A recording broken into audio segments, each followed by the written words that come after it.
LIC of India presents Union Budget 2025, co-presented by Sensodyne, co-powered by SBI, the banker to every Indian, and LIC Housing Finance Limited. Associate sponsor ACC and Ambuja Cement.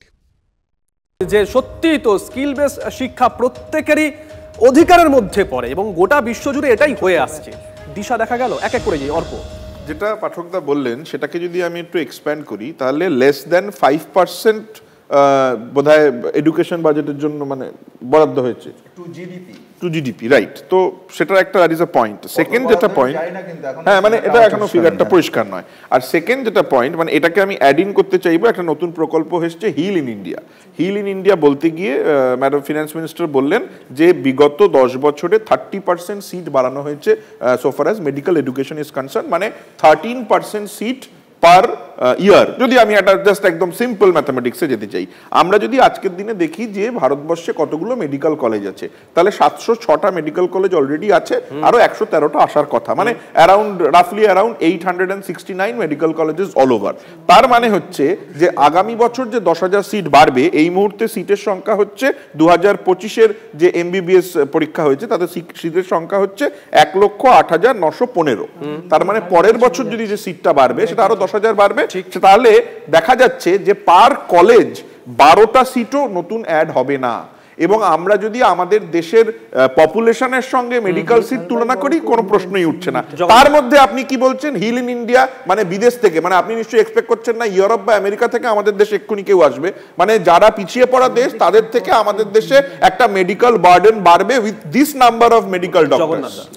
একটা হচ্ছে যে medical college হসপিটালগুলোর seat fix করে তাদের approval দেওয়া হয়, বছরে বছরে honours পড়ানোর মতো সিট বাড়ে না। তো অ্যাডিশনাল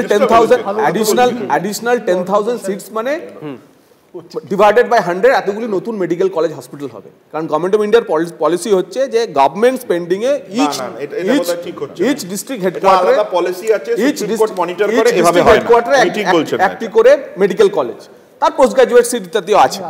কিন্তু যে একটা গুরুত্বপূর্ণ অংশ সুপর্ণ পাঠকদা আমাদের তুললেন, আমার দীর্ঘদিনের সহকর্মী, আমার বস, আমরা একসাথে সত্যি করেই বাজেট করেছি বহুবার, যে এক তো ইনক্লুশনের কথা সোসাইটির সমস্ত লোককে, দ্বিতীয়ত হচ্ছে যে মাইগ্রেশনকে নেসেসারি না করে মাইগ্রেশনকে একটা অপশনাল হিসেবে রাখা।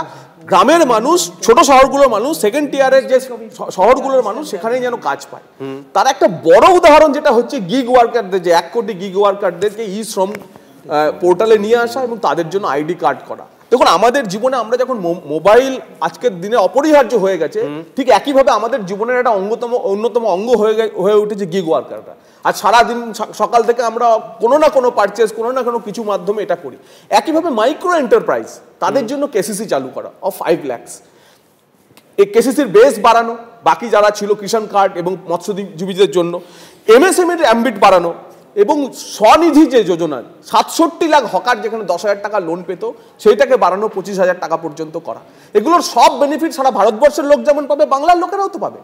গিগ ওয়ার্কারদের সংখ্যা বাংলাতেও তো কম নয়। তার ফলে বাংলা থেকে যে 70 লক্ষ, এখন প্রায় আমাদের যে এস্টিমেট আছে রাজ্য সরকারের 70 লক্ষ পরিযায়ী শ্রমিক রয়েছে, করোনা এক্সপ্রেসের সময় আমরা 55 লক্ষকে ফিরিয়ে এনেছিলাম, তাদের সকলেই আবার ফেরত গেছে।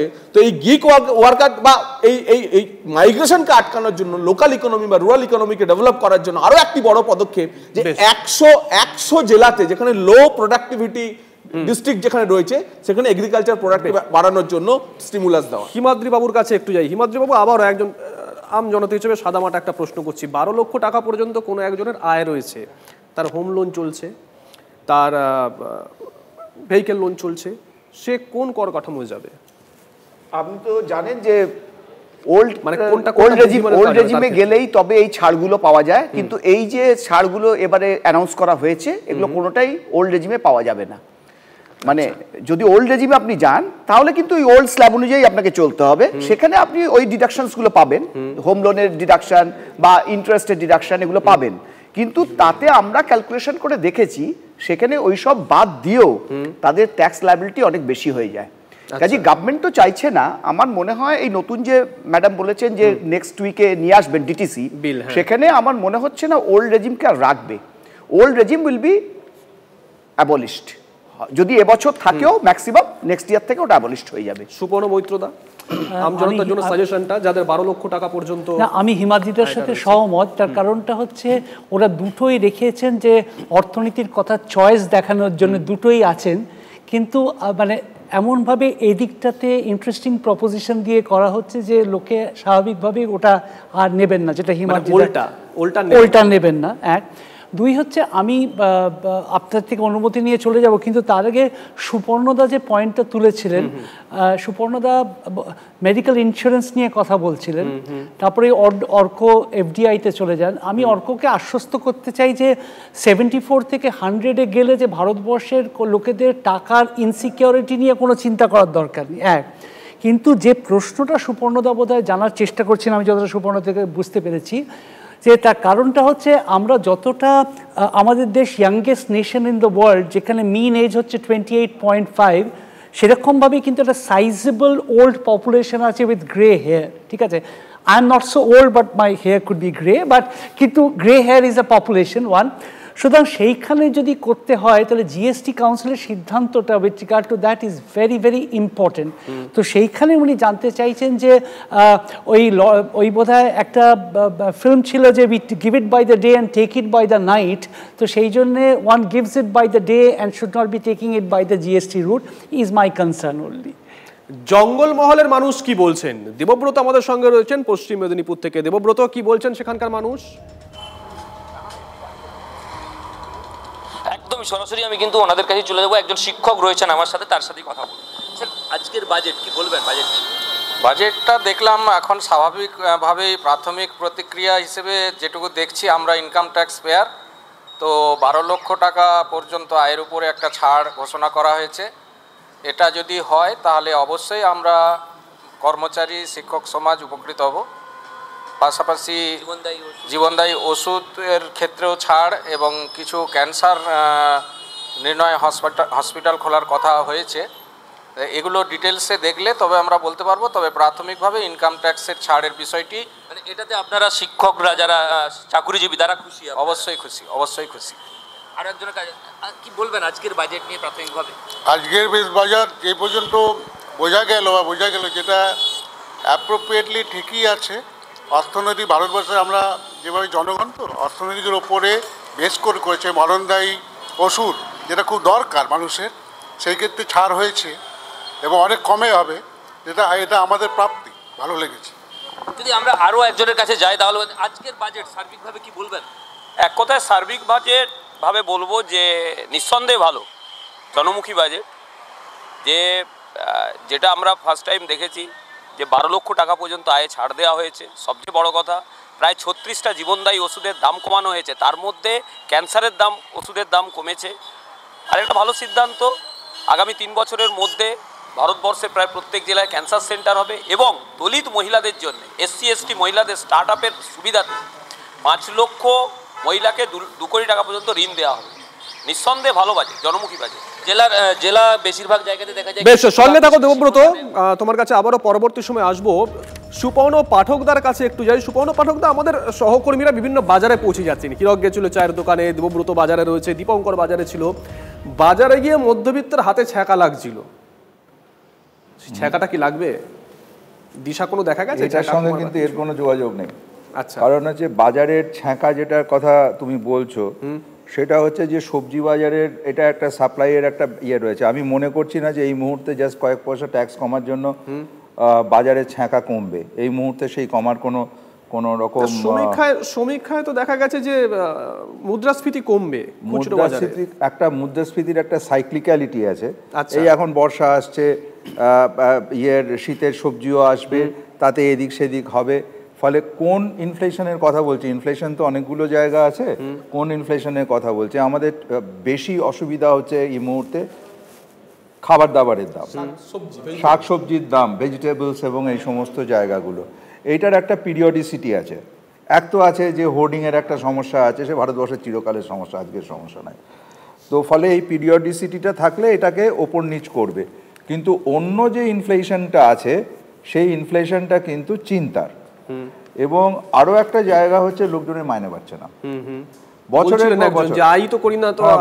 বছরের পর বছর লোকের ইনফ্যাক্ট এবার ওই ইকোনমিক সার্ভেতে বলা হয়েছে যে কর্পোরেট প্রফিট এত বেড়েছে, কিন্তু এবার মাইনে দাও।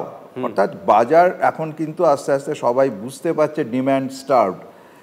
এই যে ট্যাক্স রেটটা কমানো হলো, এটা যে কেবলমাত্র ওই ব্যালেন্সগুলো করার রাজনীতির বাইরে গিয়েও বাজারে কিন্তু ডিমান্ড তৈরি করার একটা জায়গারও একটা ছোট্ট রয়েছে, স্টেপস রয়েছে।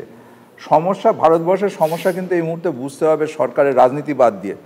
সরকারের সামনে কিন্তু অনেকগুলো প্রবলেম রয়েছে।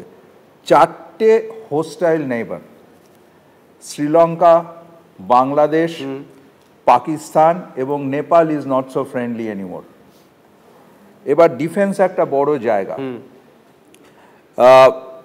ইনফ্রাস্ট্রাকচার একটা বড় জায়গা, শিক্ষা একটা বড় জায়গা।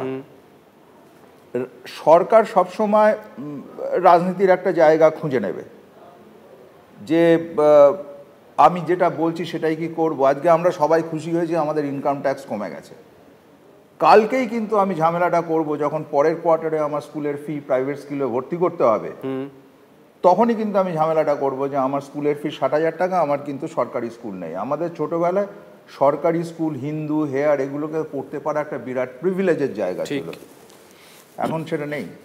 এখন সবাই ইংরেজি মিডিয়াম স্কুলে পড়াতে যায়, দরকার ইংরেজিটা শেখা দরকার। সব মিলিয়ে কিন্তু একটা কনফ্লিক্ট জোনে আমরা করছি, কারণ যেই মুহূর্তে দেশের উন্নতি হয় অ্যাসপিরেশনসেরও উন্নতি হয়। আমরা যেই কথাগুলো বলছি এগুলো কিন্তু আমাদের অ্যাসপিরেশনসের উপর নির্ভর করে। আমরা ভুলে যাই যে তার কিন্তু একটা ইকোনমিক ইম্প্যাক্ট আছে।